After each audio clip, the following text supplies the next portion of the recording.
ഇവിടെ റാമിന്റെ ഇത് ഗ്രാഫിക്സ് കാർഡുകൾ ഇമ്പോർട്ട് ചെയ്യാനുള്ള ഇത് റാം ഇമ്പോർട്ട് ചെയ്യാനുള്ള എന്താ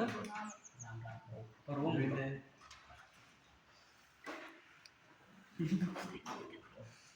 എവിടെയാണ് സി പി യു ഇൻസെർട്ട് ചെയ്ത് വെക്കുന്നത്? സി പി യു ഇല്ല. ഇതെല്ലാം കണക്ഷൻസ് അറിയില്ല. ഇതാണ് നമ്മുടെ ഹാർഡ് ഡിസ്ക്. ഹാർഡ് ഡിസ്ക് നമ്മുടെ സ്റ്റോർ ചെയ്ത് വെക്കുന്നത്.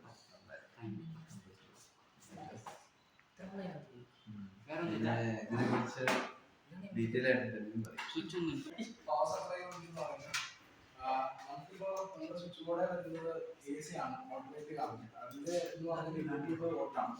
പക്ഷേ കമ്പ്യൂട്ടറിന്റെ കമ്പോണൻസിൽ എടുക്കാൻ പറ്റില്ല. അപ്പൊ അതിനെ അത് AC എന്നുള്ള ഓട്ടോമാറ്റിക് കറണ്ടിനെ DC ആക്കണം, അത് ഡയറക്റ്റ് കറണ്ടാണ്. ആ പ്രവൃത്തി ചെയ്യുന്ന ആവശ്യങ്ങളാണ് ഇത്.